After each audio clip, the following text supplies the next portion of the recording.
Hi, and welcome to this Gifted 101 Critical Thinking, the rest of the story.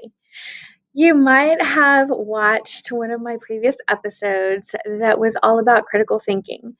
And critical thinking is, again, such a huge idea, but basically it's a way, some tools, skills for us to use to be able to step away from our self centered look at the world from different perspectives as we search for and build our understanding of truth.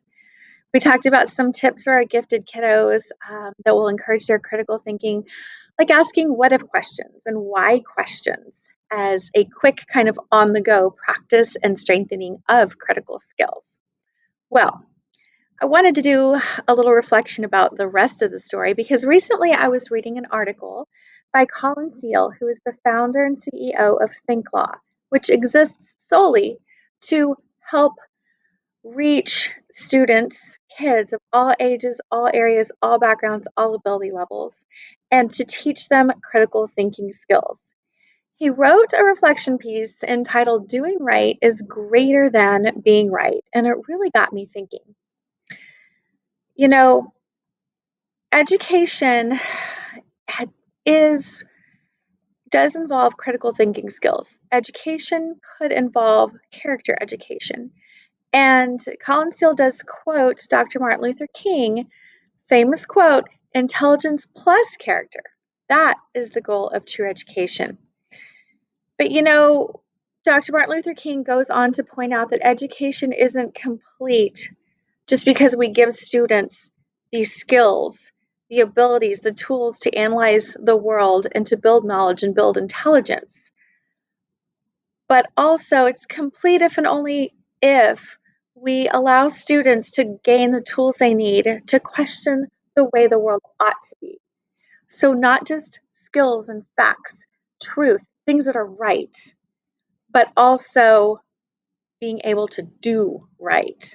So, just a little twist on this idea.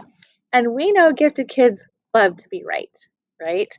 In my experience raising gifted kids and working with gifted kids for so many years, I see this day in and day out. They want to be right to the exclusion sometimes of seeing the bigger picture or thinking about other people's feelings. That's why I say here sometimes we in gifted land can lose the forest for the trees.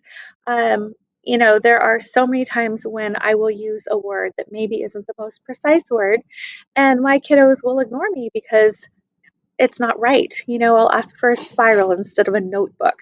And is it really that important to be right? Is it really important to correct other people when they are wrong with little trivial facts? What is the motivation there? So it's something to think about as parents as well as educators. And I know I've been asked the question, would you rather be right or be happy? And I had to really think about that one. And I started to think after reading this article and reflecting upon it that what if asking, maybe we've been asking the wrong question all this time. What if instead of asking, would you rather be right or happy? What if we ask, would you rather be right or do right? Well, twist it up a little bit. So, as we encourage the growth of critical thinking skills in our gifted kiddos, we want to balance that with how do we use those skills? What are we going to do with those skills? We want to encourage them to apply their critical thinking skills not just to construct knowledge, to construct truth about the world, but to construct a better future. What can they do to do right in our world to make this place a better world for their little circle, for the world on a bigger circle, and over time? So I encourage you to help your kiddos practice those critical thinking skills, not just to construct truth, but to construct a better future.